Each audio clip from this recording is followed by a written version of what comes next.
Salam sejahtera dalam nama Tuhan Yesus Kristus, Shalom. Kembali kita bertemu lagi untuk merenungkan firman Tuhan pada kesempatan ini dalam kitab Filipi pasal 4 ayat 2 sampai 9. Kita awali dulu dengan berdoa. Mari kita berdoa. Bapa di surga, dalam nama Tuhan Yesus, kami bersyukur bahwa Tuhan tidak pernah meninggalkan dan membiarkan kami. Dalam segala keadaan Engkau selalu menolong menyertai kami. Dan kami boleh ada pada hari ini. Kembali kami akan merenungkan firman Tuhan dari kitab Filipi 4 ayat 2 sampai 9. Berkenan kiranya Tuhan memampukan setiap kami yang mendengar firman Tuhan ini untuk dapat mengerti apa yang Tuhan mau maksudkan buat kami. Sehingga hidup kami hari-hari diselaraskan dengan firman Tuhan yang kami dengar, dan kami juga menjadi pelaku firman Tuhan. Segala kemuliaan bagi Tuhan, dalam nama Yesus Juru Selamat kami yang hidup, kami berdoa kepadamu. Amin.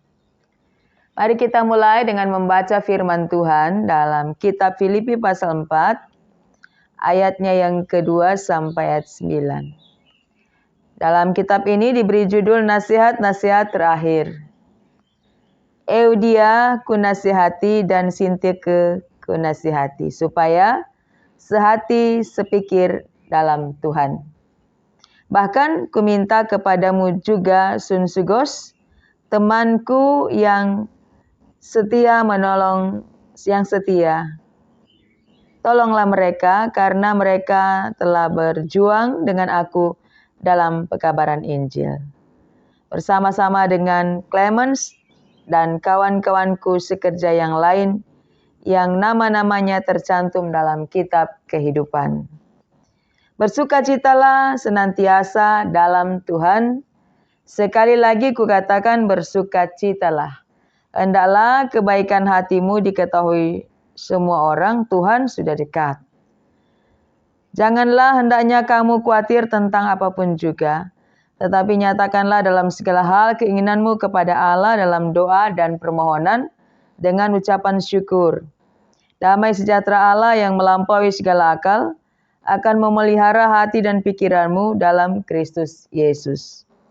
Jadi akhirnya saudara-saudara, semua yang benar, semua yang mulia, semua yang adil, semua yang suci, semua yang manis, semua yang sedap didengar, semua yang disebut kebajikan dan patut dipuji, pikirkanlah semuanya itu. Dan apa yang telah kamu pelajari, dan apa yang telah kamu terima, dan apa yang telah kamu dengar, dan apa yang telah kamu lihat padaku, lakukanlah itu, maka Allah sumber damai sejahtera akan menyertai kamu. Demikianlah kita sudah mendengarkan pembacaan firman Tuhan. Bapak Ibu yang kekasih dalam Tuhan, tadi kita sudah membaca firman Tuhan dalam Filipi pasal 4 ayat 2 sampai 9. Jika kita melihat dalam Filipi pasal 3 ayat 17 sampai pasal 4 ayat 1, itu berisikan nasihat-nasihat untuk jemaat Filipi yang diberikan oleh Rasul Paulus. Dan ketika kita masuk pada Filipi pasal 4 ayat 2 sampai 9, disebutkan di sana nasihat-nasihat terakhir. Ini adalah nasihat-nasihat yang diucapkan oleh seorang rasul yang bernama Paulus kepada Eudia dan juga Sintike dan Sunsugos serta Clemens untuk teman-teman sepelayanan dalam pekabaran Injil bersama dengan Paulus. Apa tujuan daripada nasihat-nasihat ini? Nasihat yang disampaikan Rasul Paulus ini adalah untuk memberikan nasihat supaya menghindari kehancuran dalam persekutuan orang percaya. Yang dimulai dari hamba-hambanya Kristus. Mengapa nasihat ini diberikan? Supaya kesatuan hidup orang percaya itu dimulai dari hamba-hamba Tuhan atau hamba-hamba Kristus. Yang hamba-hamba Kristus ini belajar merendahkan diri dan hatinya seperti Kristus. Sebab ketika setiap orang yang mau masuk dalam pelayanan, ia tidak melayani dirinya sendiri. Ia tidak melayani kelompoknya atau tidak melayani keinginannya, kepentingannya sendiri. Tetapi ia telah memberi dirinya bagi Kristus. Dan semua yang ada di dalam tubuhnya dan hidupnya bukan lagi dipergunakan untuk dirinya sendiri, tetapi telah beralih bagi kepentingan Tuhan. Nah, sebab itu, saudaraku yang dikasihi Tuhan, setiap orang yang melayani Tuhan, tetapi masih hidup dalam kedagingan, itu sama artinya ia tidak sedang melayani Tuhan, tetapi dia sementara melayani dirinya sendiri. Itulah sebabnya Rasul Paulus mengingatkan kepada teman-teman sepelayanannya sebagai pelayan Tuhan untuk mengerti lagi apa itu melayani Tuhan. Nah, melayani Tuhan adalah siap mendahulukan Tuhan daripada dirinya sendiri. Kalau seseorang yang sudah masuk dalam pelayanan untuk Tuhan, lalu kemudian dia tidak beralih untuk memberikan seluruh hidupnya bagi kepentingan Tuhan, maka biasanya akan terjadi konflik, perselisihan, yang akan berpengaruh pada kehidupan jemaat atau umat yang hamba Tuhan atau pelayan Tuhan itu layani. Tadi kita belajar ayat 2 sampai ayat 3, sekarang kita berpindah pada ayat 4. Di ayat 4 ini, Rasul Paulus mengatakan bahwa bersukacitalah senantiasa dalam Tuhan. Sekali lagi kukatakan bersukacitalah. Kata bersukacitalah senantiasa atau kalimat bersukacitalah senantiasa dalam Tuhan itu memberi pengertian bahwa seseorang harus menetapkan pilihan untuk bersukacita hanya di dalam Tuhan. Karena saudara adalah hamba Tuhan atau pelayan Tuhan, sehingga sukacita itu harus memberi efek besar, pengaruh besar bagi hidupmu dan siapa yang engkau layani, yaitu jemaat atau umat yang dipercayakan Tuhan untuk dilayani. Apa itu sukacita? Sukacita itu adalah kegembiraan yang lahir dari dalam hatimu, yang keluar dari hatimu yang penuh dengan ucapan syukur. Karena engkau telah terpilih untuk diselamatkan Tuhan dan terpilih untuk melayani Tuhan yang besar, melayani Tuhan yang mulia, melayani Tuhan yang agung. Dan sukacitamu itu tidak hanya terjadi dalam sekejap atau sesaat, tetapi di sepanjang hidupmu. Itu yang dimaksud dengan kata senantiasa. Bersukacitalah di sepanjang hidupmu. Jadi selama engkau masih hidup, engkau bersukacitalah. Bersukacita senantiasa dalam Tuhan akan menolongmu untuk berhadapan dengan hal-hal rumit, konflik dalam hidupmu. Karena sukacitamu lahir dari hati yang penuh dengan syukur kepada Tuhan. Maka yang menjadi prioritas atau yang menjadi utama bagimu bukan lagi permasalahanmu, tetapi Tuhan Allahmu yang menyelamatkan engkau. Sebab engkau tahu bahwa Tuhanmu akan membantumu, akan menolongmu menghadapi semua hal-hal yang berat dalam hidupmu. Dan hal-hal yang kau pandang berat itu tidak seberapa bagi Tuhan yang telah mengeluarkan engkau dari kebinasaan kepada hidup yang kekal. Jadi, apa yang dibuat oleh Tuhan Yesus yang menyerahkan nyawanya supaya kita boleh selamat, itu lebih besar.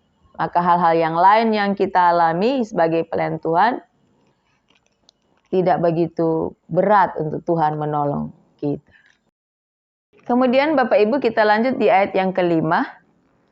Hendaklah kebaikan hatimu diketahui semua orang, Tuhan sudah dekat. Apa artinya perkataan ini? Kebaikan hatimu itu sama dengan kemurahan hatimu, belas kasihmu, dan pertolonganmu.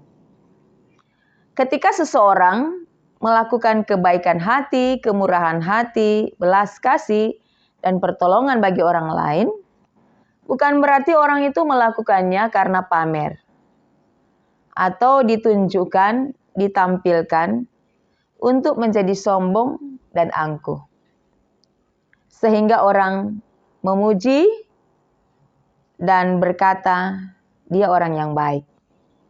Bukan demikian maksud daripada hendaklah kebaikan hatimu diketahui semua orang, Tuhan sudah dekat.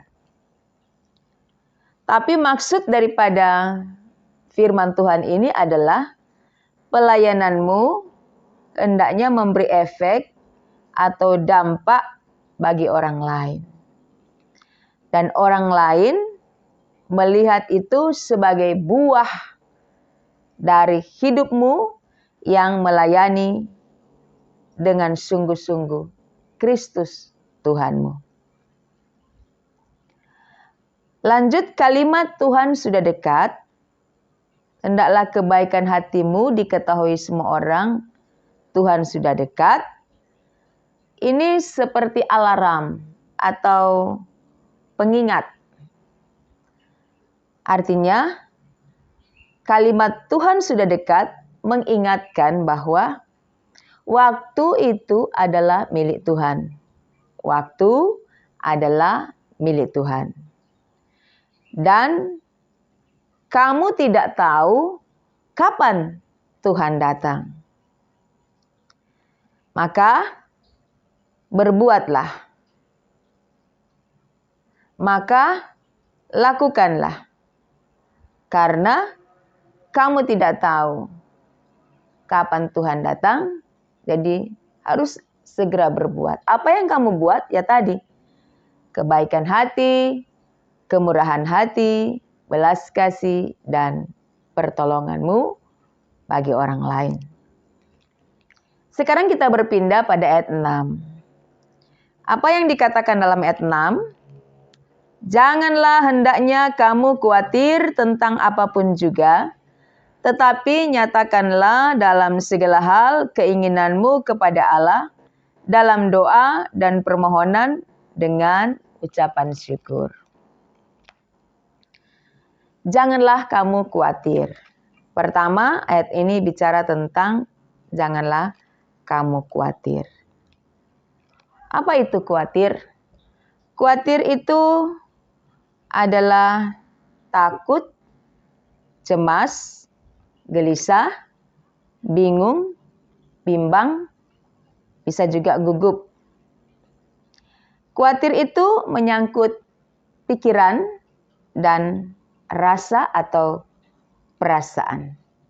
Pikiran dan perasaan atau rasa itu selalu saling terhubung, selalu kerjasama. Khawatir di sini artinya khawatir yang sangat berlebihan dan mengganggu hidupmu.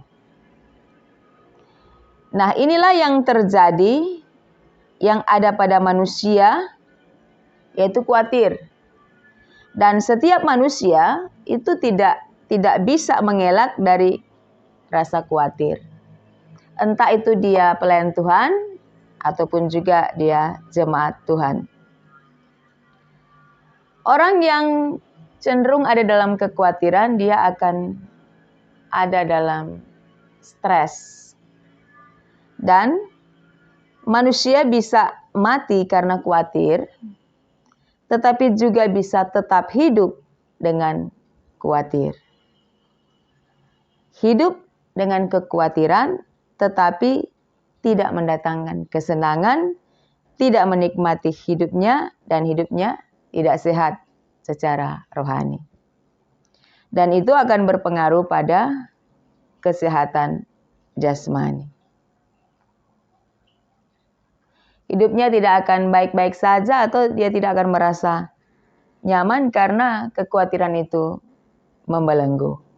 Maka firman ini menasihatkan bahwa janganlah hendaknya kamu khawatir tentang apapun juga. Janganlah kamu khawatir tentang apa saja. Mengapa Rasul Paulus mengatakan janganlah khawatir? Karena faktanya khawatir itu ada. Faktanya adalah kamu berada dalam keadaan khawatir.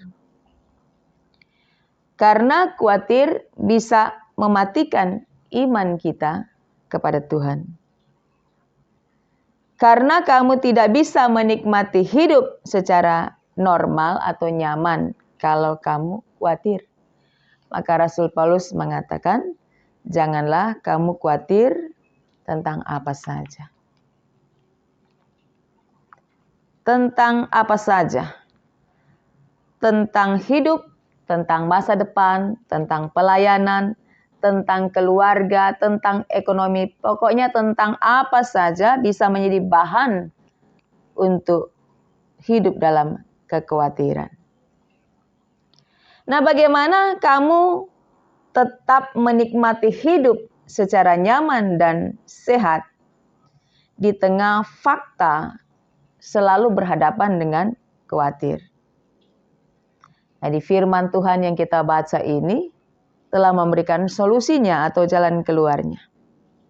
Apabila Bapak Ibu Saudara mengalami khawatir, maka nyatakanlah dalam segala hal keinginanmu, kekhawatiranmu, kecemasanmu, ketakutanmu, kebimbanganmu kepada Allah. Sampaikanlah keinginanmu itu kepada Allah. Caranya melalui berdoa. Berdoa dan permohonan dengan ucapan syukur. Artinya, kamu berdoa, kamu datang kepada Bapa. Saudara datang kepada Bapa. Bapa di surga, Bapa kita. Kamu berbicara atau saudara berbicara kepada Allah yang Maha Kuasa. Saudara berbicara kepada yang saudara kenal, yaitu Tuhan Allah. Kalau saudara berbicara kepada Tuhan Allah dalam doa dan permohonan dengan ucapan syukur, berarti saudara itu punya hubungan dekat dengan Tuhan. Yang engkau percayai, engkau yakini, Dia dapat memberikan solusi atas kekhawatiranmu. Karena apa? Karena kamu atau saudara datang kepada yang kemampuannya, kehebatannya, keagungannya luar biasa. Itu Tuhan Allah kita. Kamu saudara tidak sedang datang kepada manusia. Jika kita menyatakan segala kekhawatiran kita kepada manusia, kita akan ada pada posisi kecewa. Tapi firman Tuhan mengajar kepada kita, ketika mengalami kekhawatiran, solusinya adalah bawa semua itu kepada Tuhan. Tetapi harus dimulai dengan ucapan syukur. Bukan dengan sungut-sungut, bukan dengan berbantah, bukan dengan ketidakpercayaan. Berdoa dengan mengucap syukur kepada Tuhan. Dan percaya bahwa Tuhan paling tahu caranya untuk memampukan kita semua menikmati solusi yang terbaik itu dari Tuhan. Kamu atau saudara-saudara berdoa dengan tidak bersungut-sungut, tetapi isinya adalah ucapan syukur, berterima kasih kepada Tuhan. Lalu apakah setelah saudara itu berdoa, lalu dengan otomatis Tuhan Allah itu menjawab doamu sehingga kekhawatiran tidak terjadi lagi setelah berdoa? Tidak demikian. Bisa saja saudara itu akan bertemu dengan kekhawatiran setelah kamu berdoa, setelah saudara berdoa, tetapi kondisinya sudah tidak sama. Setelah saudara membawa semua bentuk kekhawatiran tentang apa saja kepada Tuhan, khawatir itu tetap ada, tetapi saudara punya cara pandang yang berbeda menghadapi kekhawatiran itu dengan tetap menikmati hidup yang enjoy, penuh sukacita, dan saudara bisa menikmati hidup walaupun kekhawatiran itu masih ada. Jadi Tuhan memberikan solusi. Saudara akan mengalami perubahan dalam cara pandang terhadap kekhawatiran itu. Kekhawatiran itu tidak lagi menjadi suatu belenggu yang mengikat, tetapi kekhawatiran itu tidak lagi mengkhawatirkan saudara dan bahwa bisa hidup berdampingan sekalipun khawatir itu masih ada. Karena tadi kekhawatiran itu setelah saudara berdoa minta pertolongan Tuhan, kekhawatiran itu tidak lagi mengontrol hidupmu, mengganggu hidupmu, mengikatnya, tetapi saudara diberikan kemampuan melalui pikiran-pikiran yang baru untuk mengatasi persoalan yang namanya kekhawatiran. Mengapa? Karena hidupmu ada di dalam Tuhan Allah.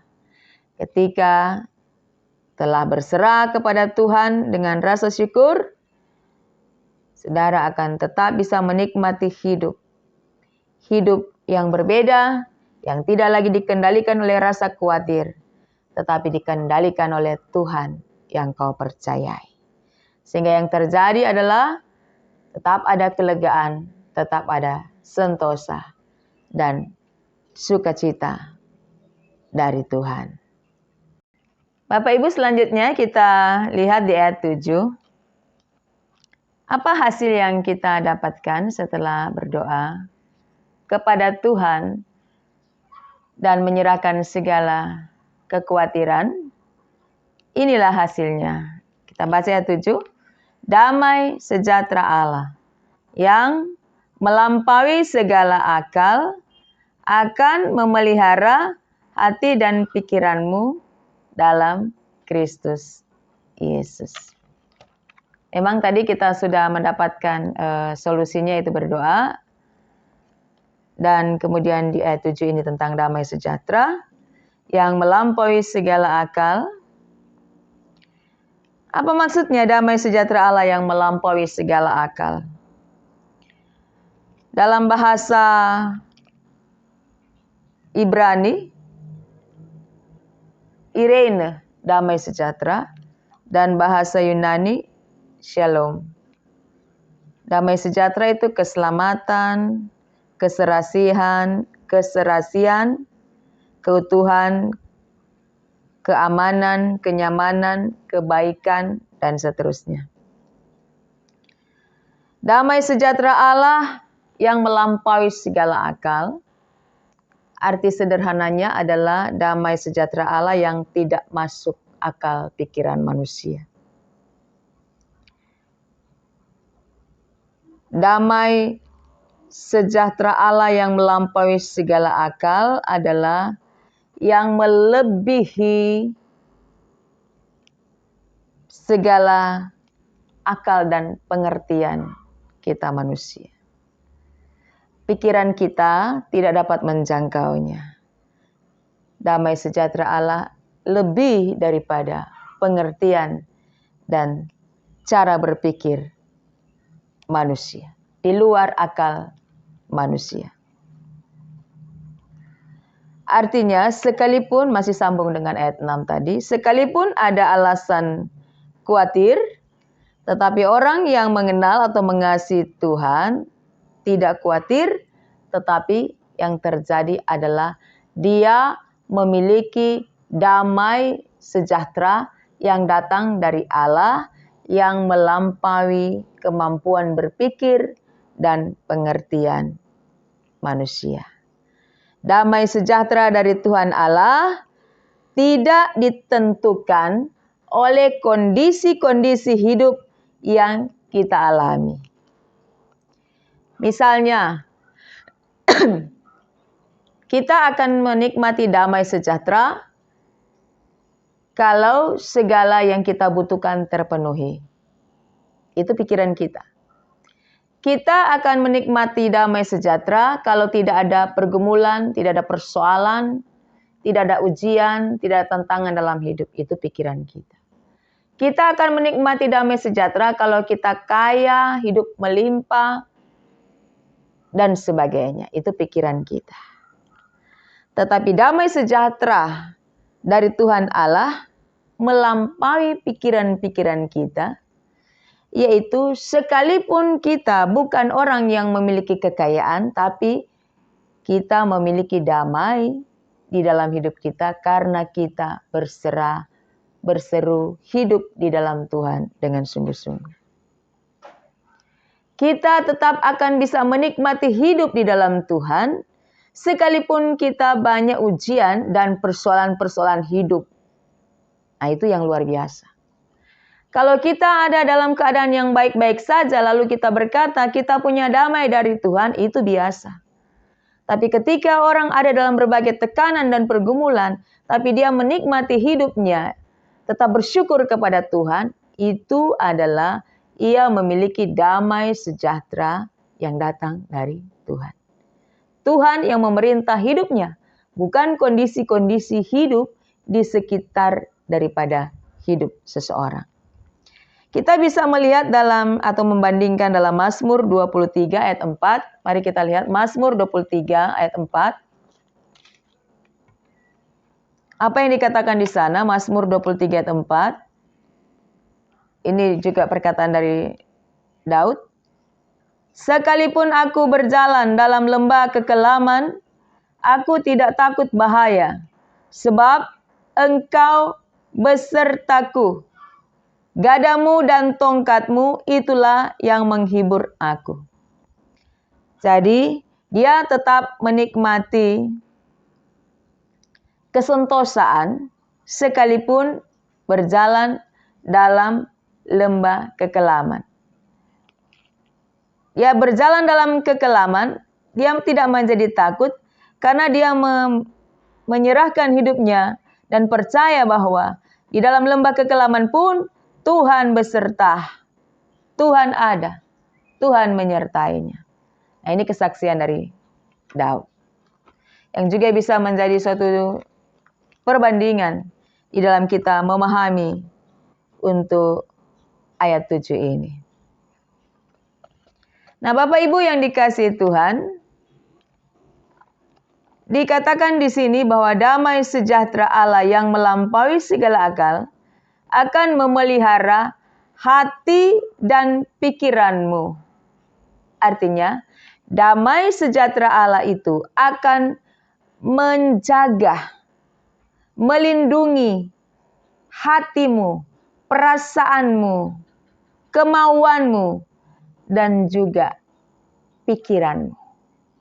Itu dari damai sejahtera Allah. Sekarang kita berpindah pada ayat 8. Apa ayat 8 menuliskan di sini?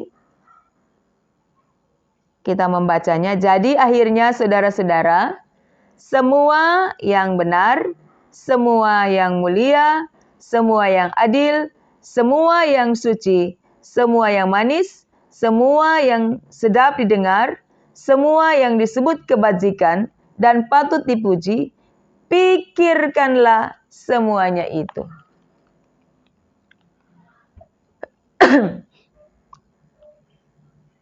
Ada 8 pola pikir yang disebutkan di dalam ayat yang ke-8. 8 pola pikir yang dibacakan tadi itu dikatakan oleh Rasul Paulus, pikirkanlah semuanya itu. Apa yang dipikirkan? Yang benar, mulia, adil, suci, manis, yang sedap didengar, yang disebut kebajikan, dan yang patut dipuji. Pikirkanlah semuanya itu. Bapak Ibu, menjadi pertanyaan bagi kita, mengapa Rasul Paulus mengatakan bahwa 8 hal ini supaya dipikirkan? Mengapa Rasul Paulus tidak mengatakan, lakukanlah 8 hal ini? Tidak. Justru dia mengatakan, pikirkanlah. Paulus tidak menyuruh melakukan, tapi dia menyuruh untuk memikirkannya. Mengapa harus memikirkan?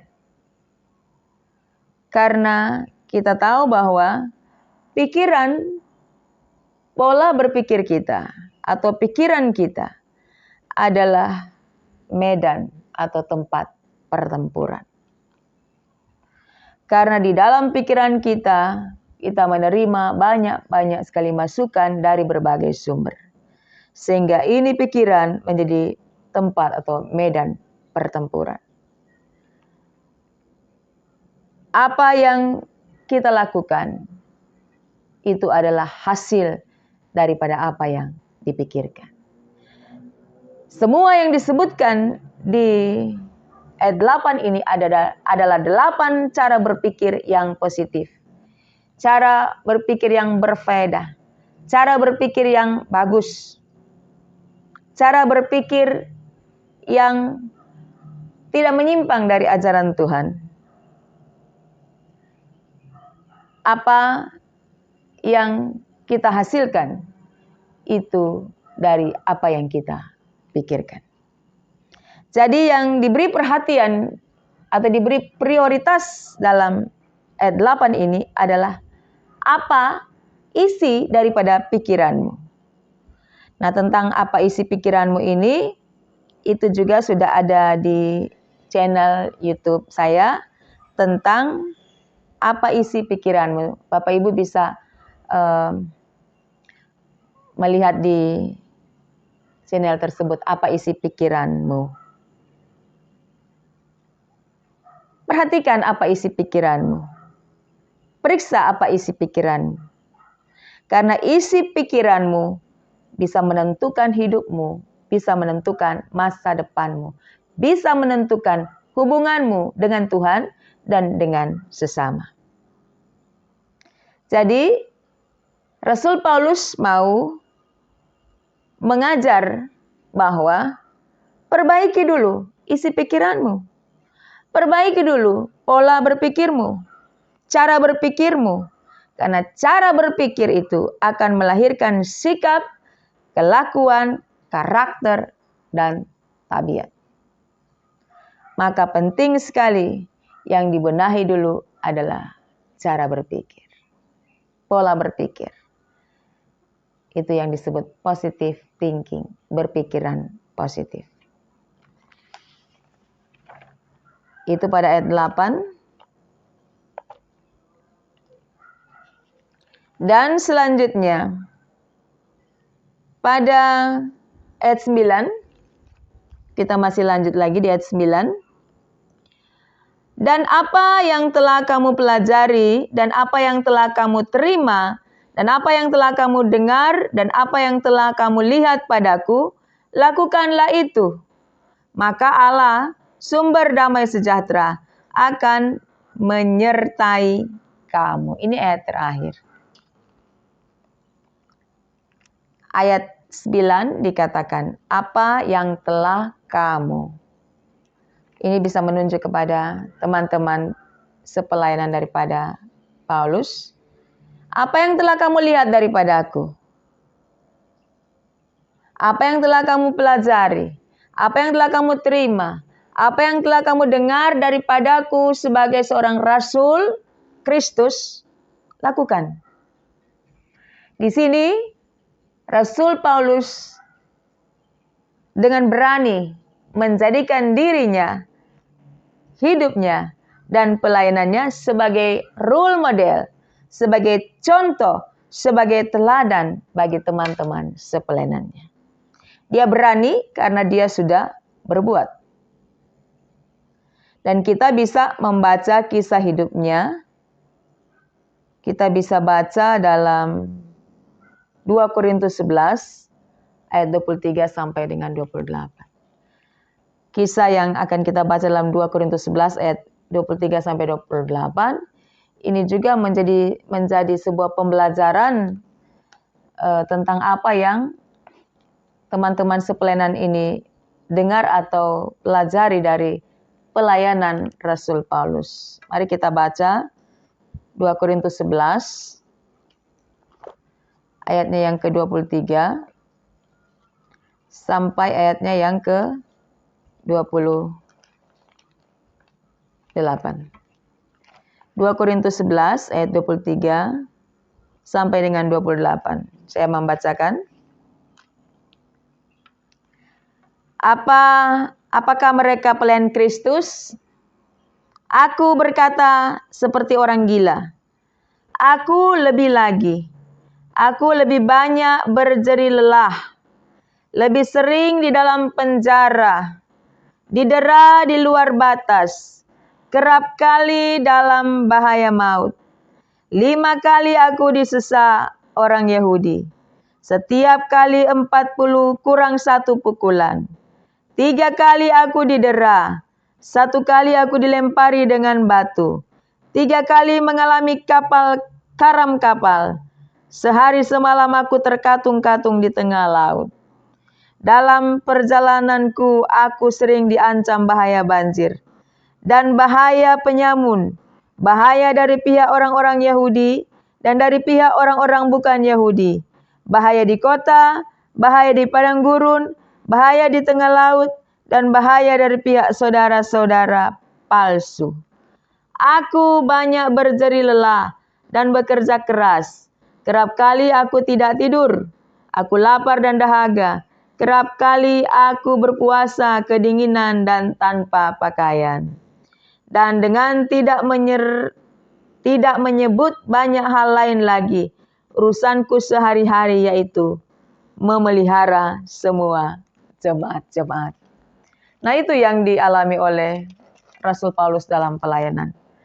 Maka pada ayat 9 ditutup dengan apa yang kamu pelajari, apa yang kamu telah terima, kamu dengar, akan kamu lihat padaku. Kamu telah mengambil contoh dalam semua keberadaanku, maka itu kamu lakukan. Paulus menjadikan contoh dan teladan tentang hidupnya. Dan memang ia sudah berbuat untuk pekerjaan Tuhan. Maka tidak salah kalau kita mengambil pembelajaran tentang hidup dan pelayanan yang sungguh-sungguh berserah kepada Tuhan dari Rasul Paulus.